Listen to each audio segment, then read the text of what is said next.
Hey, everybody. Welcome into another episode of the Personal Privilege Podcast. I'm Chris Sanchez, as you know, joined as always by my partners at Salient Strategies, Dustin Cox and Andrew Cates. And joining us this morning is Representative Sarah Davis from Houston. Representative, how are you doing this morning?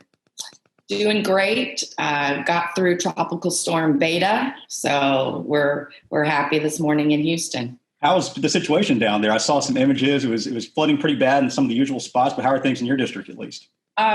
In our district, the bayous held. Brays Bayou got close to the banks, but did not go over the banks. We just finished, huge construction for the bayou, so I was happy to see that hold. So the district did really well. We were watching Meyerland, obviously, and everybody did well. Do these storms get any easier as they continue to kind of pass through? I mean, Houston is obviously a major zone for these hurricanes once they come in the Gulf. Do they get preparation? Does it get easier for you in terms of preparing for it?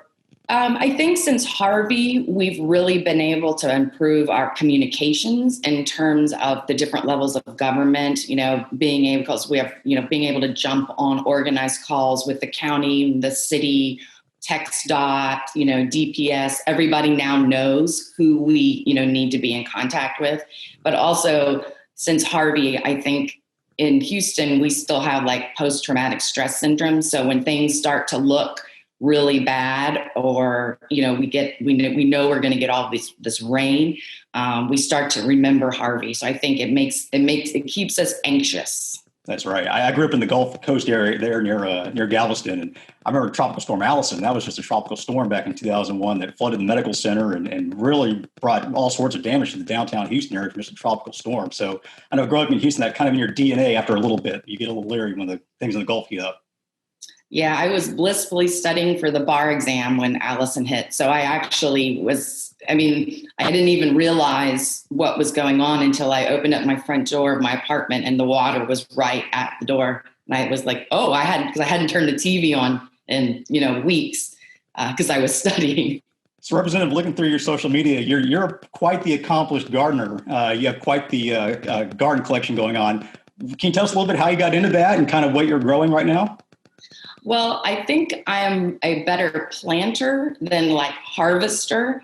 I've tried to plant many things like carrots, potatoes, onions, celery, and radishes. And the only thing that I've been successful at actually harvesting and eating are radishes, but you can really only eat so many radishes. We have a little place in the country that we come to on the weekends. And so that's where I kind of do my experimenting with gardening. And I've sort of given up on the concept of growing vegetables and have decided to try an herb garden. Because I usually cook with a lot of herbs like tarragon or chives that out here, the local grocery stores don't always have in supply. So I thought, maybe I'll try growing those things. So I've got a good crop of basil and thyme right now, and my chives are doing okay. So that's a really good point of doing that where, the grocery stores may not have it. We've tried probably 3 or 4 times to grow cilantro and tomatoes. And anytime we do get tomatoes, it's like, those are the most expensive tomatoes that we've ever had. And I've just given up on cilantro. I can get a bunch of it for 70 cents at the store. I'm not even messing with it anymore. Yeah, that's kind of where I was with the vegetables. It's like it's taking so long to grow onions, and I can just go buy an onion. So I tried to think about what could I grow that I couldn't get easily. And it was some herbs that I like to cook with. So herbs, they're much easier.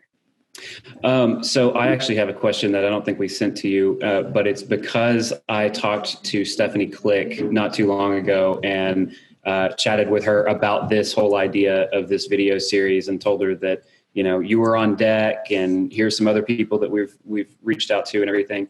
And she said, make sure to ask Sarah about her dog because she is a huge dog person and she will tell you all about them. So tell us about your dog. So I have a wonderfully awful dog named Barrett. He's usually around me. I think he's taking a nap right now. He makes an appearance in pretty much every Zoom I've ever had. I think you heard his name. I can hear him coming. He's a rescue dog. Somebody bought him thinking that he was a purebred Yorkie, and then he grew and he's not. And so they dumped him at an animal shelter. And so that's where I got him. Hey, Barrett. Like a guest appearance. Yep, here him. Come here. The real star of the show, right? That's right. Here he is. Oh, look at this guy. He's got the little Yorkie face.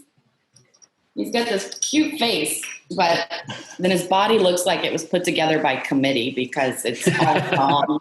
It's functional, but it's not perfect, and he's just got a weird look about him.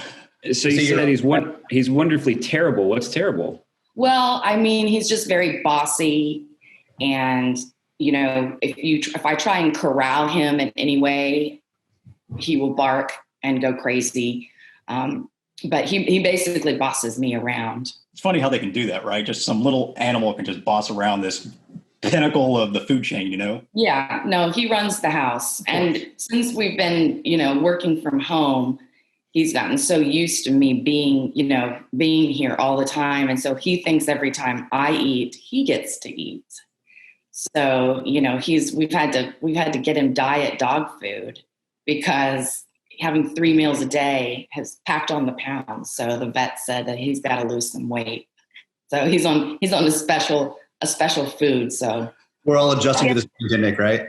Yeah, I think everybody's gained weight during the pandemic. I mean, I see like on Twitter, different members are like, incorporating new exercise routines or, healthier eating. And I have not done that. I have not.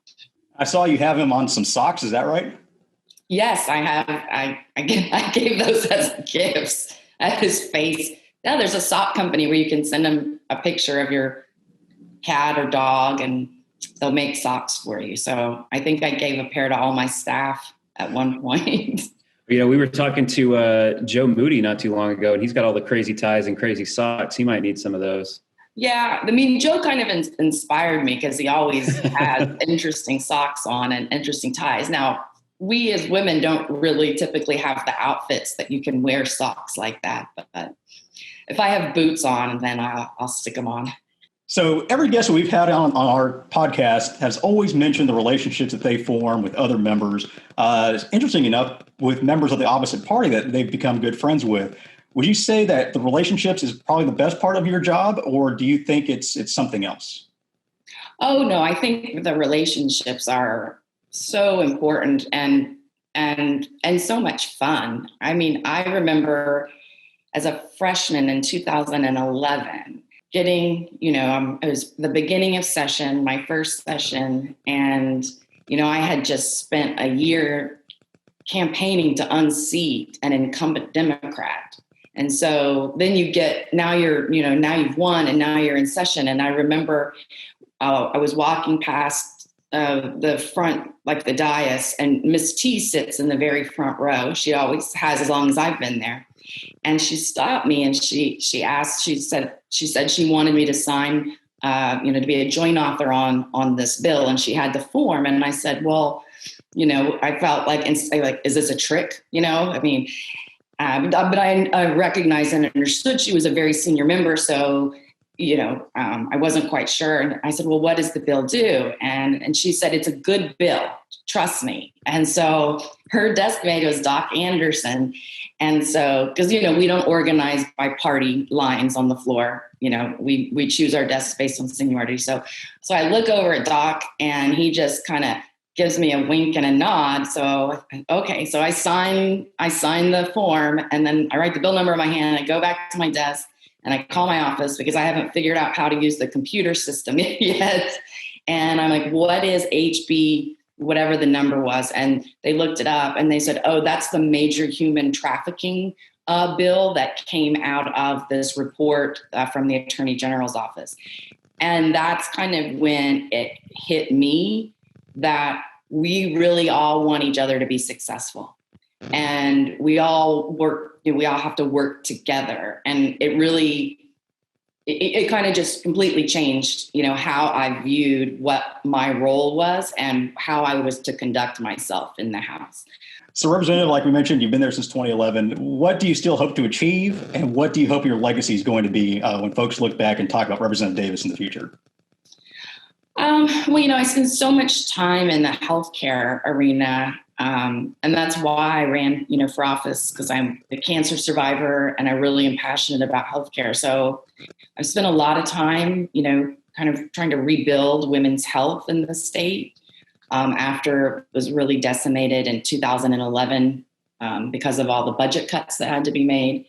So I hope, that I am remembered as someone who, tried to make Texas healthier. Going into the next session, I'll be pushing some controversial issues like Medicaid expansion. And as a Republican, that's going to be a challenge. But I think, Texas really needs to kind of figure out what we're going to do about the uninsured population.